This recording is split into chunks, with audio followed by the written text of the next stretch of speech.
What's up, kasangga? Tatlong mahalagang bagay sa ating buhay na nakakalimutan natin. Malamang sa malamang, ikaw yung tao na masyadong busy sa buhay, masyado kang maraming ginagawa, pero nakakalimutan mo na meron ka dapat tatlong bagay sa buhay mo na hindi mo dapat binabaliwala.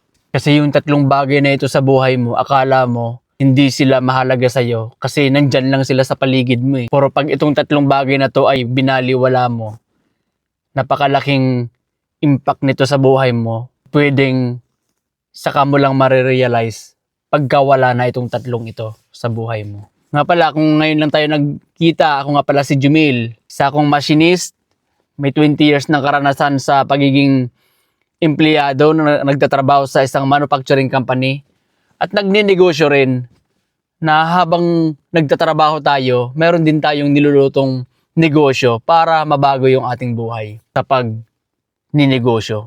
At bakit ko ba ito binabahagi sa'yo? Kasi naniniwala ako na sa buhay, tayong mga tao ay masyadong busy at sa pagiging busy natin, nakakalimutan na natin na mayroon pala tayong mga bagay na dapat ay lagi nating inaalala at lagi nating dala-dala. Sa ganon, ay hindi natin pagsisihan na biglan na lang mawala ito sa ating mga buhay. Bago ko ibahagi sa iyo yung tatlong bagay na yon, gusto ko munang ikwento sa iyo yung aking naranasan. Kasi nung araw, muntik na akong makadisgrasya po.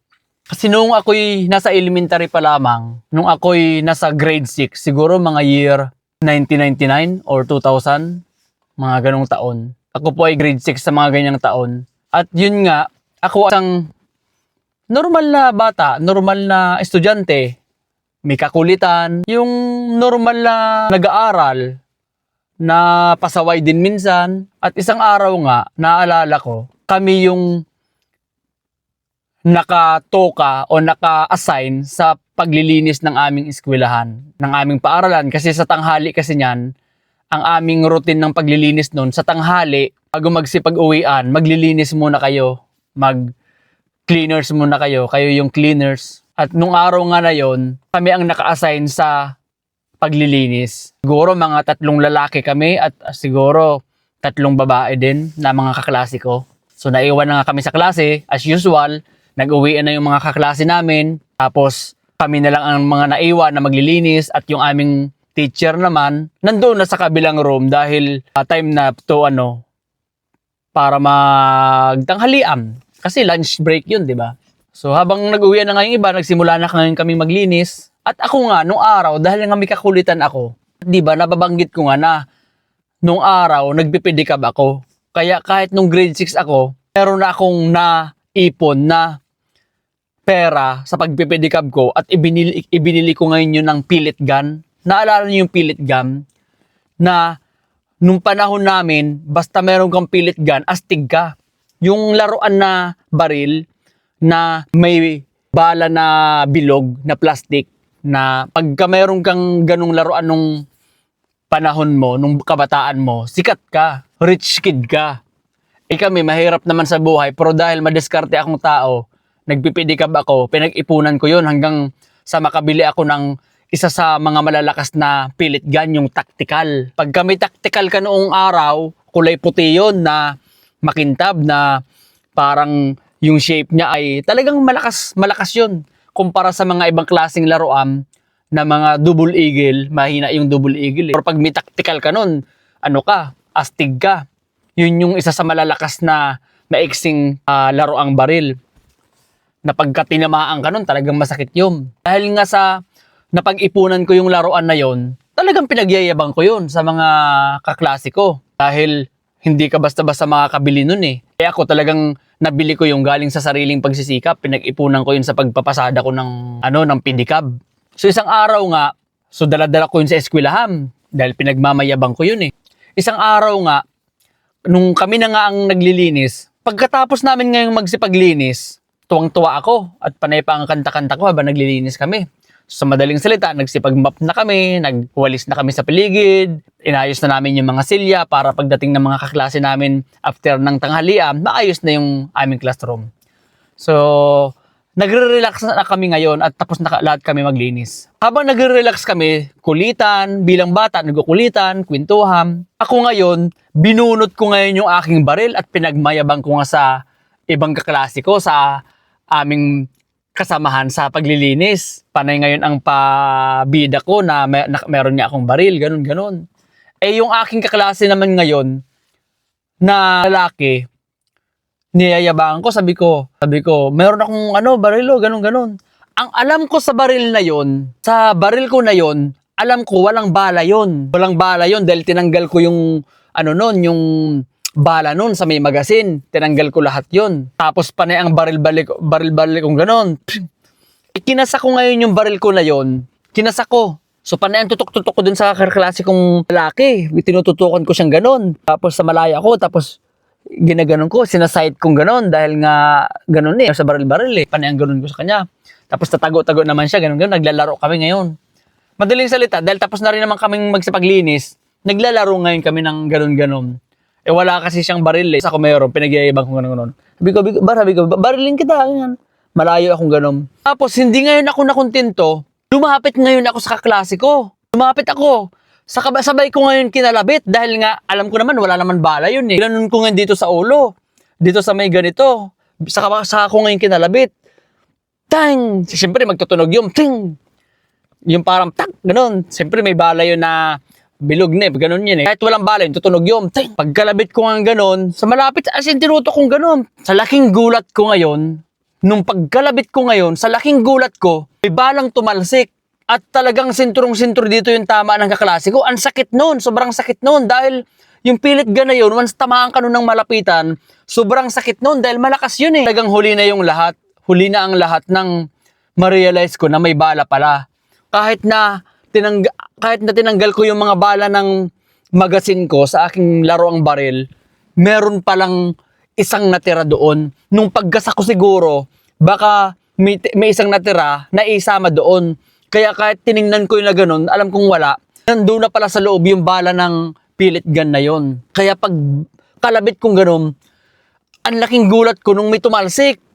Talagang iyak talaga yung kaklase ko dahil sobra talagang alam ko masakit talaga yun. At nakita ko nga yung ganito ng kaklase ko. Talagang namamaga talagang yung namamantal, kulay pula, tapos talagang yung parang pantal, dahil nga, ang lakas nun, malapitan. Talagang sobrang sorry ko ngayon sa kaklase ko. Sobrang humingi ako ng sorry talaga, dahil kahit ako nagulat ako. Talagang sobra yung, yung talagang kulang na lang, lumuhod ako sa pagmamakaawa ko na naghumingi ako ng tawad. Talagang hindi ko talaga sinasadyang, dahil sa kakulitan ko ngayon, akala ko walang bala yon, meron pala. Talagang nagulat talaga. Kahit ako nagulat ako. At yung huli na ang lahat nung nakita ko talagang may bala siya. Ang laking pasalamat ko na lang dahil dito ko talaga tinutok sa kanyang kahit papaano dito ko itutok. Paano na lang naisip ko, paano na lang kung sa mata ko na itutok yun dahil akala ko sigurado talaga ako na wala talagang bala yun. Paano na lang sa isip ko kaagad, paano na lang pala kung sa mata ko yun itinutok. Talagang baka nung bata pala ako, talagang nakadisgrasya na ako ng labis o ng sobra sa kaklase ko dahil sa kalikutan ko at dahil sa kayabangan ko nga nung bata pa ako. Nagpasalamat ko na lang din dahil kahit papaano dito ko nga naiano sa kanya at hindi talaga sa mata. Dahil kung sa mata ko talaga itinutok yun at malapitan, talagang siguro hanggang ngayon nagsisisi ako. Kaya nung mga time na yon na pumunta na nga yung kaklase ko dahil nga umiyak ang teacher ko dahil nga umiyak yung kaklase ko at isinumbong akong ganun-ganon at sobrang nga akong nakipag humingi ng tawad. Sa madaling salita, pinatawag ngayon ng teacher ko yung mga magulang namin. Ako dahil nga sa sobrang takot ko sa tatay ko, hindi ko ngayon isinabi sa amin nung pag-uwi ko, hindi ko ngayon sinabi na nakadisgrasya nga ako ng kaklase ko. Yung kaklase ko naman, pinapunta niya nga yung tatay niya sa aming eskwelahan nung time na yon. At talagang yung tatay niya galit na galit sa akin. Pero kahit yung tatay niya, mabait pa rin yung tatay niya dahil pinagsabihan lang ako dahil kung sa ibang tatay yon baka pinagmumura na ako. Mabait pa rin yung tatay niya at labis din yung paghingi ko ng tawad. At simula nga nun, kinumpiskate yung aking laruang baril na pinagyayabang at simula nun, yung baril na yon hanggang sa nakagraduate ako hindi na naisuuli sa akin yon. dahil ninakaw na yung nanong mga ibang klase ko sa drawer ng aking teacher. But yung simula nung time na yon, nung nakadisgrasya ako, naging maingat na ako sa buhay at nawala na rin yung kayabangan ko nung time na yon dahil naging lesson sa akin yung pangyayari na yon sa aking karanasan na yon. At ginawa ko na lang dahil nga nakadisgrasya na ako, talagang humingi na lang ako ng tawad sa aking kaklase at talagang labis din yung paghingi ko ng sorry sa kanyang tatay. At simula nun, binago ko na yung aking pag-uugali na masyadong mayabang at binago ko na yung sarili ko na masyadong hindi maingat sa mga bagay-bagay. Naging aware na ako sa mga ginagawa ko kahit alam ko naman na parang laro-laro lang yun, pero nagsimula nun, naging mas maingat na ako sa mga galaw ko. At hanggang ngayon, yun yung dating mga karanasan na hanggang ngayon ay isa pa rin sa mga naaalala ko na talagang dahil sa kayabangan o dahil sa sobra kong pasikat nung araw, dahil sa aking kagagawan na yon, nagsilbing aral sa akin yon at dala-dala ko yun hanggang ngayon sa aking buhay. Dahil naman sa karanasan na yon, ito naman yung ibabahagi ko sa iyo na 3 bagay na malamang sa malamang hindi natin namamalayan na mahalaga pala yun sa ating buhay po. Ang isang bagay na mahalaga sa ating buhay na hindi natin namamalayan ay ang ating pamilya. Opo. Pamilya. Minsan sa buhay natin masyado tayong busy sa mga ginagawa natin, masyado tayong nakapokus sa ating mga pinagkakaabalahan, masyado tayong nakapokus sa ating mga sariling mga diskarte o sa ating mga pansariling ating mga buhay. Pero nakakalimutan natin na mayroon pala tayong pamilya na nandyan sa ating tabi. Minsan sa sobrang nating kabisihan, nakakalimutan na natin na may pamilya sa ating naghihintay ng ating presensya, naghihintay ng ating pangungumusta man lang sa kanila, naghihintay ng yung ating effort na maparamdam sa kanila. Minsan dahil sa sobrang na nating kabisihan, na halos tayong time sa ating mga pamilya. Hindi masama na trumabaho ka ng puspusan. Hindi masama. Basta wag mo lang makakalimutan yung pamilya mo na kailangan din nila ng time para sa'yo. Kailangan mo din ng time para sa kanila. At baliwala yung mga pagpupursige mo kung yung time mo sa pamilya mo ay napapabayaan mo. Given na yung masyado tayong busy sa buhay Given na yung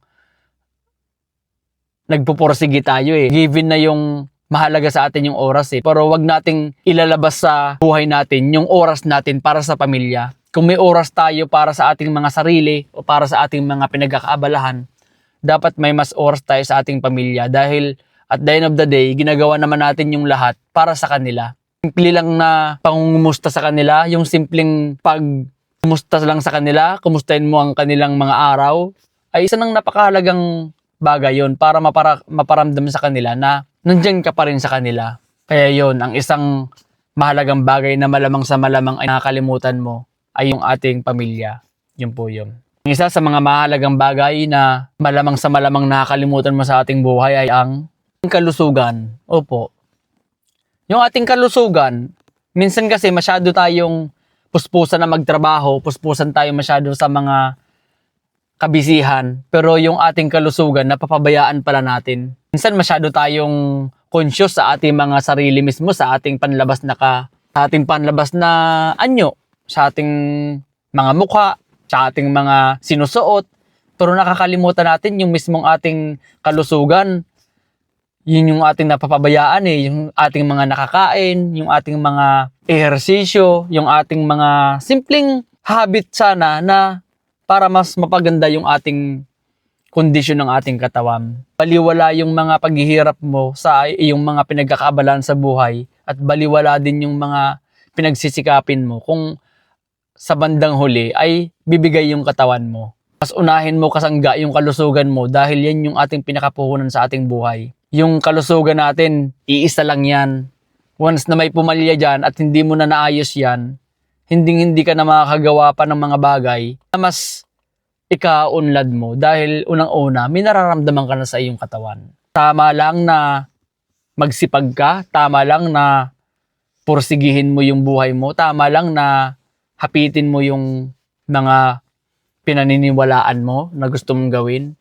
Pero, wag mong kakalimutan na yung kalusugan mo, yan yung dapat na mas binabantayan mo dahil yan yung pinakapuhunan mo sa buhay mo. Pag yung puhunan mo na yan ay nasira at nagka-problema ka dyan, hindi mo na magagawa yung ibang bagay na sana magagawa mo kung maayos yung kalusugan mo. Kaya, pakatandaan mo kasangga na malamang sa malamang yung kalusugan mo ay isa sa mga nakakalimutan mo na mahalaga pala sa buhay mo ngayon.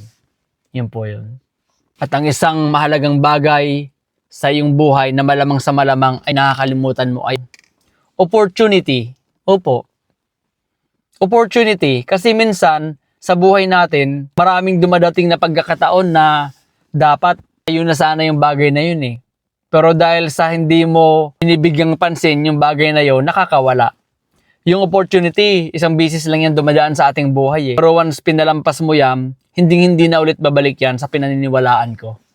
Dahil yung opportunity, once kumatok yan sa'yo, dalawa lang ang dapat gagawin mo dyan. It's either take it or leave it. At pagka pinakawalan mo yan, hindi na babalik ulit yan sa'yo. Kaya kasangga, maging aware ka at sana malaman mo ngayon na yung opportunity ay isa yan sa mga bagay na malamang sa malamang nakakalimutan mo na mahalaga yan. Mahalaga dahil ang opportunity ay isang beses lang dumadating at hindi na muling bumabalik. Kaya pag time na may pumunta sa'yo at may dumating sa buhay mo na opportunity, desisyon ka na kaagad. Magdesisyon ka na kaagad kung igagrab mo ba yun o hindi. At mas lamang lagi yung nagagrab dahil sa pag-take ng opportunity, lagi lang naman niya, yes or no lang naman yan eh. At naniniwala ako na pagka tinake mo yan, failed ka man dyan or hindi, once win-win ka pa rin. Kasi once mag-fail ka dyan, yung learnings na natutunan mo doon, hindi na mawawala sa iyo yun eh. Kung magtagumpay ka doon, sa opportunity na yon, di good. At kung hindi naman, okay lang din kasi may natutunan ka for sure sa mga bagay na yun eh. Kaya yung opportunity pag kumatok sa'yo, bantayan mo kasangga yung buhay mo dahil malamang sa malamang, isa na yun sa magbabago ng buhay mo.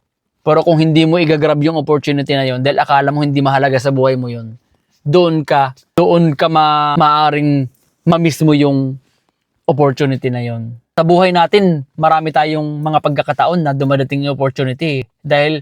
Pero dahil sa hindi tayo aware at hindi tayo conscious na yun talagang alam natin na ganda pala yung opportunity na yun, nakakawala. Marami na sa buhay natin na pagkakataon na dapat okay sana yung bagay na yun na dumating sa buhay natin pero dahil hindi natin ginrab, napunta ngayon sa iba. Ang opportunity, pag dumadating sa buhay natin yan, lagi yan mahirap pagdesisyonan. Lagi yan laging mabigat, hindi yan laging madaling pagdesisyonan. Kaya nga nakakawala sa buhay natin dahil ang opportunity na pinaniniwalaan ko, it takes courage at paniniwala sa bagay na yon para i-grab mo siya.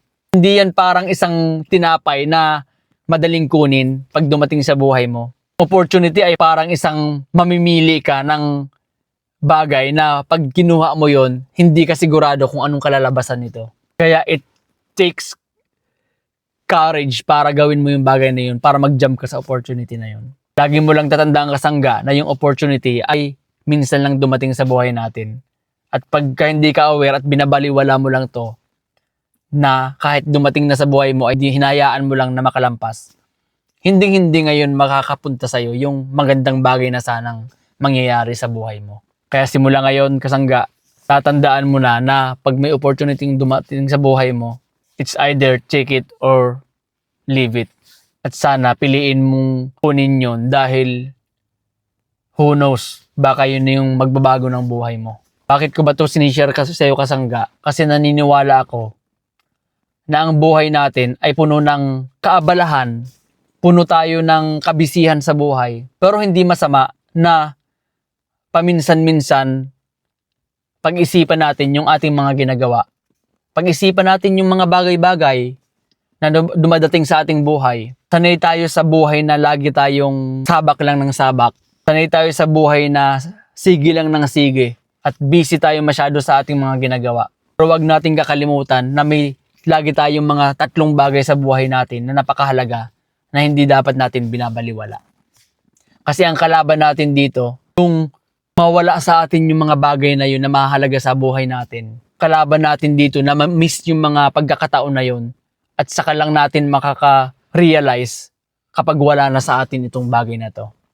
Kaya habang maaga, labanan natin yung mismong ating sarili, yung mga ginagawa natin na masyado tayong napupokus sa ibang bagay na nakakalimutan na natin na mayroon pala tayong 3 bagay na mahalaga sa ating buhay. Huwag ka malungkot kung feeling mo mayroon ka mga sa 3 na yun, meron ka ng mga na-miss o meron ka ng mga hindi nagawa. Huwag kang malungkot. Ngayon na alam mo na to, naniniwala ako na maayos mo na rin yung buhay mo. Hindi pa huli ang lahat, kasangga, para ayusin natin yung ating mga ginagawa sa buhay. Naniniwala ako na kung lahat tayo ay magiging maayos ang ating buhay, lahat ay magkakaroon ng chance para matulungan din yung ibang mga nangailangan din ng tulong. Ibang tao na kailangan din ng ating mga pagga-guide at kailangan ng ating tulong.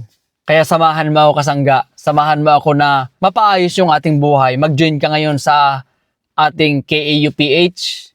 Yun ay samahan ng mga Pilipinong malalakas ang loob at may malalaking pangarap na kahit palpak-palpak sa buhay ay pilit nating inaayos ang ating buhay. Join kayo doon at sama-sama tayo doon. I-like mo na rin to at i-share mo na rin para marami tayong ma-reach dahil marami tayong i-upload soon. Subscribe ka na rin para updated ka lagi sa ating mga in-upload. At kung gusto mo pala mag-support sa ating mga kino-content, na mga valuable na content, meron tayong ginawang mugs na 3 sekretong malupit doon. Kung mahilig ka lang magkape sa umaga pa lang, sigurado inspired na yung araw mo. Dahil may specific doon na may ginawa ko doon na 3 sekretong malupit. Yun lamang po. Muli, ako po si Jumil, ang inyong kasangga, nag-iiwan ng isang kataga. Okay lang sumubok ka ng sumubok sa buhay mo. Basta wag mo lamang kakalimutan na mayroon kang 3 mahalagang bagay na dapat mong pagtuunan din nang hindi masayang yung mga pinaggagawa mo sa buhay mo. Yun lamang po, kasangga, basta malaking pangarap mo at may malakas ang loob mo at handa kang baguhin ang buhay mo, kasangga kita. Yun lamang po, Jumil Ignacio, maraming salamat. Hanggang sa muli. Bye-bye.